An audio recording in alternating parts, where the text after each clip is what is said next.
اللہ کی ذات عالی سے فائدے اٹھانے کے اسباب عرض کر رہا ہوں کہ اللہ کی ذات عالی سے استفادہ کیسے ہو، کہ اللہ کی ذات عالی سے فائدے اٹھانے کے لیے نظر کا انکار کرنا پڑے گا خبر کے مقابلے میں۔ ابو درداء رضی اللہ تعالیٰ عنہ کا واقعہ مشہور ہے، لیکن پہلے ذہن سے یہ نکال دو کہ وہ صحابی تھے، ہم صحابی نہیں ہیں۔ یہ بھی ایک ضروری بات ہے۔ صحابہ کے واقعات سنتے ہیں، کہتے ہیں ہاں ٹھیک ہے وہ صحابی تھے، ہم صحابی نہیں ہیں۔ میرے دوستو عزیزو، وہی اللہ ہے، وہی حکم ہے، وہی وعدہ ہے، وہی امت ہے، وہی امت ہے، وہی اللہ ہے، اسی قدرت کے ساتھ ہے، وہی وعدہ ہے، وہی حکم ہے، کوئی ایک چیز بدلی ہوئی نہیں ہے۔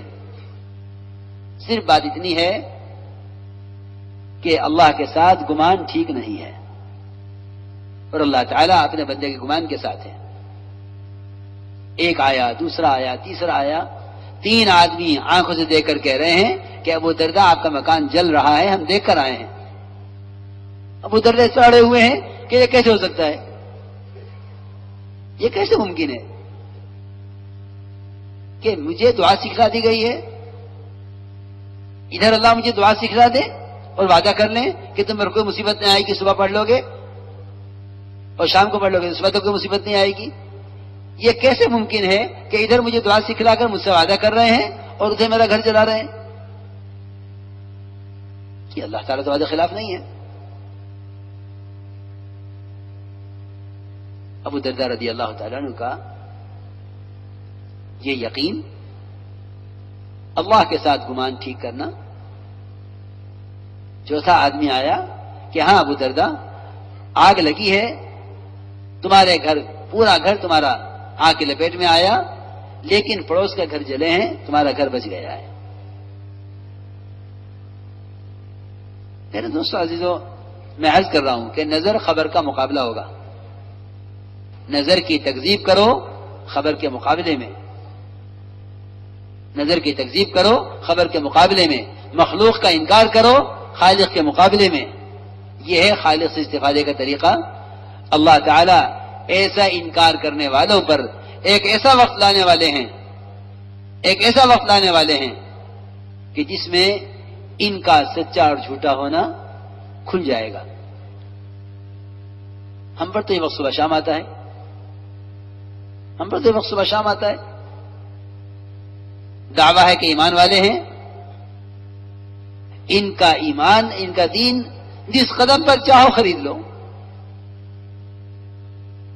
جس قدم پر چاہو خرید لو، جو چاہے ان سے مطالبہ کر لو، جو چاہو مطالبہ کر لو، یہ مطالبہ پورا کر دیں گے۔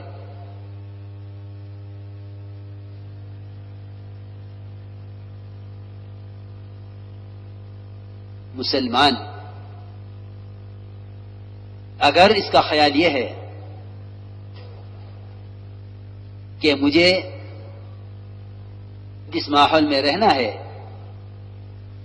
اس ماحول کی چاہت اور اس کا مطالبہ پورا کیے بغیر میں یہاں نہیں رہ سکتا، تو یاد رکھنا کہ ان سے زیادہ ذلیل اللہ کی نظر میں کوئی مسلمان نہیں ہوگا۔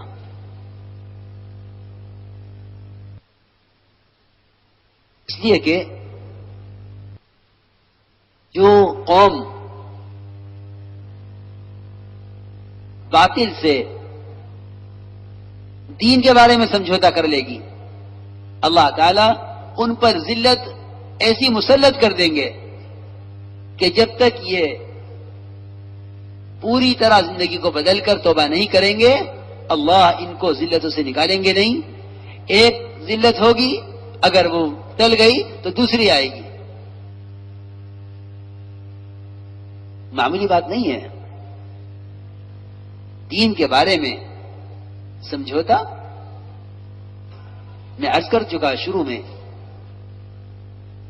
عرض کر چکا ہوں بن حذافہ کا واقعہ کہ دین کے بارے میں خبردار، دین کے بارے میں کوئی بات، اور خبردار دین کے مقابلے میں کوئی چیز لے کر آئے، وہاں تو پورے مذہب کی تبدیلی کا ارادہ تھا، ساری آدھی بادشاہت لے کر فرمایا کہ میں پلک جھپکنے کے وقت دین کو نہیں چھوڑ سکتا ان ساری بادشاہتوں کو لے کر۔ میرے بزرگ دوستوں عزیزوں، ایک مزاج بنا ہے لوگوں کا کہ میں سچی کہتا ہوں اور انشاءاللہ بات سچی ہوگی، میں اور آپ اپنے اپنے گریبانوں میں اگر سر ڈالیں گے تو اندازہ ہو جائے گا کہ ہاں بات سچ ہے۔ دوسروں کو دیکھو گے تو سمجھ میں نہیں آئے گی، اپنے آپ کو دیکھو گے تو سمجھ میں آ جائے گی۔ ایک درمیانہ راستہ نکالا ہے کہ جس اسلام سے ہم بھی سمجھیں کہ مسلمان ہیں اور غیر بھی یہ سمجھیں کہ نہیں ہمارے ساتھ ہیں، یہ ایک ماڈرن اسلام کا راستہ نکال دیا ہے۔ اس کو نفاق کہتے ہیں، اسلام نہیں کہتے۔ اس کو نفاق کہتے ہیں، اس کو اسلام نہیں کہتے۔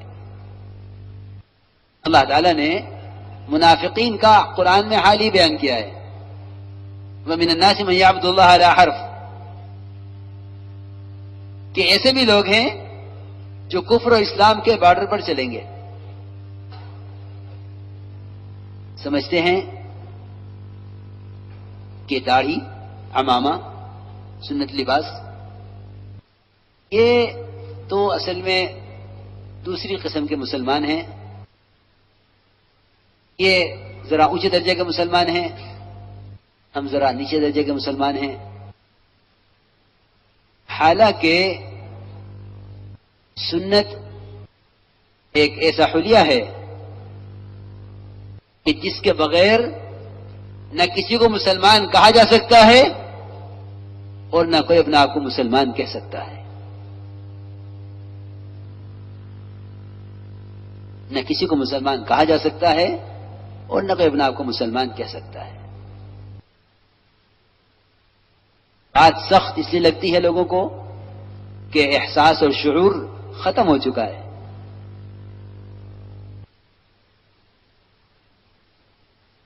حضرت عمر رضی اللہ تعالی عنہ سے جب یہ کہا گیا امیر المومنین آپ ایسے ملک میں آئے ہیں کہ ان کا معیار ذرا اونچا ہے، آپ ننگے سر، موزے کندھے پر ڈالے ہوئے، ڈنگی اٹھائے ہوئے پانی کے اندر سے گزر کر آپ آ رہے ہیں، ادھر فوج آپ کے استقبال کے لیے ہے کہ مسلمانوں کے امیر آ رہے ہیں، ان کو سلامی دینی ہے۔ جو ہمیں عوف رضی اللہ عنہ نے مشورہ دیا کہ میری درخواست یہ ہے کہ آپ کرتا بدل لیجئے۔ فرمایا اے عبد الرحمن، اگر یہ مشورہ تیرے علاوہ کوئی اور دیتا تو میں سمجھتا کہ بیچارہ جاہل ہے، نیا آدمی ہے، غیروں کے طریقوں سے متاثر ہے، مگر عبد الرحمن تیرا جیسا آدمی ان کی معیشت سے اور ان کے طریقوں سے اور ان کے لباسوں سے متاثر ہو کر مجھے پرانا کرتا اتار کے نیا کرتا پہننے کی رائے دے رہا ہے۔ جن کے دل غیروں سے متاثر ہو چکے ہوتے ہیں نا، ان کو اسلامی لباس پسند نہیں آیا کرتا۔ وہ سمجھتے ہیں کہ اسلامی لباس نماز پڑھنے کے لیے ہے، نہیں، خدا کی قسم یہ بات نہیں ہے۔ سنت لباس اسلام ہے، نماز پڑھنے کے لیے نہیں ہے۔ سنت لباس اسلام ہے، اور میں کہتا ہوں آپ سے کہ سنت کے بغیر اسلام ہے ہی نہیں، خدا کی قسم سنت کے بغیر اسلام ہے ہی نہیں۔ اپنے مسلمانوں کا دھوکہ ہے اس شخص کو جو سنتوں کا پابند نہ ہو۔ وہ سب مسلمانوں کا دھوکہ ہے. ساری ولایتوں کا نچوڑ اور ساری خلافتوں کا خلاصہ اور سارے تصوف کی چوٹیاں وہ صرف اور صرف اتباع سنت ہے اور کچھ نہیں ہے. اس لیے یاد رکھنا، محض کثرت ذکر تصوف کا خلاصہ نہیں ہے، اتباع سنت یہ تصوف کا خلاصہ ہے.